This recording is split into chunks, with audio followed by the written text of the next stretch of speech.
Andhra paper limited Kadiyam unit యాజమాన్యం అవలంబిస్తున్న నిరంకుశ కార్మిక వ్యతిరేక వైఖరి కారణంగా గత 72 రోజులుగా కార్మికులు ఆందోళన కొనసాగించడం అత్యంత దురదృష్టకరమని సిఐటియు రాష్ట్ర కమిటీ సభ్యులు టి అరుణ్ ఆగ్రహం వ్యక్తం చేశారు.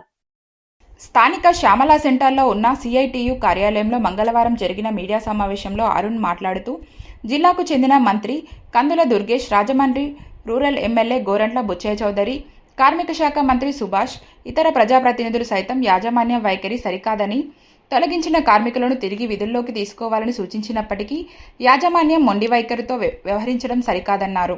యాజమాన్యం వెంటనే తన మొండి వైఖరిని విరమించుకొని తొలగించిన 59 మంది కాంట్రాక్టు కార్మికులను, సస్పెండ్ చేసిన 11 మంది పర్మినెంట్ కార్మికులను విధుల్లోకి తీసుకోవడంతో పాటు అక్రమ లాకౌట్ కాలనీకి కార్మికులకు పూర్తి వేతనాలు ఇవ్వాలని డిమాండ్ చేశారు. యాజమాన్యం ఇప్పటికైనా తన మొండి వైఖరిని మార్చుకోకపోతే జిల్లాలోని అన్ని ప్రజాస్వామిక శక్తులను కలుపుకొని మరింత విస్తృత స్థాయిలో ఆందోళన చేపడతామని హెచ్చరించారు. సిపిఎం జిల్లా కార్యదర్శి బి పవన్, సిఐటియు జిల్లా కార్యదర్శి బి పూర్ణిమారాజ్ పాల్గొన్నారు. Andhra paper limited Kadiyam unit లో యాజమాన్యం యొక్క నిరంకుశ వైఖరి కారణంగా 72 రోజులుగా కార్మికులు రోడ్డును పడిపోయిన పరిస్థితి కనిపిస్తూ ఉంది. జీతాలు సరిపోవట్లేదు, జీతాలు పెంపుదల చేయండి అని కాంట్రాక్ట్ కార్మికులు అడిగినందుకు 59 మంది కాంట్రాక్ట్ కార్మికులను ఉద్యోగాల్లోంచి దుర్మార్గంగా తొలగించి బయటికి గెంటేశారు. కాంట్రాక్ట్ కార్మికుల సమస్యలు ఏంటో కనుక్కున్నందుకు గాను 11 మంది పర్మనెంట్ కార్మికుల్ని అక్రమ ఛార్జ్షీట్ ఇచ్చి సస్పెండ్ చేశారు. జిల్లాలో ఉన్నటువంటి మంత్రులు, కార్మిక శాఖ మంత్రి, ప్రజాప్రతినిధులు యాజమాన్యం వైఖరి సరైనది కాదు, తొలగించాలని విధుల్లోకి తీసుకోండి అని చెప్పినా యాజమాన్యం నిరంకుశంగానే వ్యవహారం చేస్తూ ఉంది.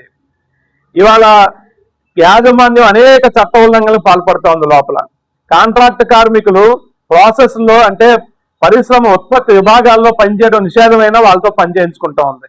పని చేయించుకున్న దానికి పర్మనెంట్ వర్కర్లతో సమానమైన వేతనాలు ఇవ్వడం లేదు. కాంట్రాక్ట్ కార్మికులు ఓవర్ టైం చేస్తే వాళ్ళు డబుల్ వేజ్ ఇవ్వాలి, డబుల్ వేజ్ ఇవ్వడం లేదు. వాళ్ళు స్కిల్డ్ పని చేస్తుంటే అన్స్కిల్డ్ జీతాలు ఇస్తా ఉన్నారు. వాళ్ళు పర్మనెంట్ చేయాల్సి వస్తే పర్మనెంట్ చేయడం లేదు. ఇది రాజమండ్రిలోని, కడియంలోని ఇలాంటి చట్ట వ్యతిరేక చట్ట ఉల్లంఘనలు యాజమాన్యం తీవ్రంగా పాల్పడుతూ ఉంది. కానీ యాజమాన్యం ఇంత ఉల్లంఘనలు చేస్తూ కూడా కార్మికులు జీతం పెంచడం అడగటమే నేరం కాబట్టి ఉద్యోగాలను తీసేసాం, మేము పెట్టుకోం అని చెప్పిన దుర్మార్గమైన వైఖరిని అవలంబిస్తూ ఉంది. ఈ వైఖరిని సిఐటి తూర్పుగోదావరి జిల్లా కమిటీని తీవ్రంగా ఖండిస్తా ఉన్నాం. యాజమాన్యం ఎప్పటికైనా సరే మొండి వైఖరి వీడి తొలగించినటువంటి కార్మికులందరినీ విధుల్లోకి తీసుకోవాలని, కార్మిక సమస్యలను పరిష్కారం చేయాలని చెప్పి డిమాండ్ చేస్తా ఉన్నాం. ఈ జిల్లాలో ఉన్నటువంటి అన్ని రాజకీయ పార్టీలు, కార్మిక సంఘాలు, ప్రజాప్రతినిధులు, ప్రజాస్వామికవాదులు అందరూ కూడా కార్మికుల న్యాయమైన పోరాటానికి మద్దతు తెలపాలని, యాజమాన్యం మొండి వైఖరి వేయకపోతే అందరినీ కలుపుకొని పెద్ద ఆందోళన చేస్తామని చెప్పని ఇవాళ యాజమాన్యానికి హెచ్చరిక చేస్తా ఉన్నాం.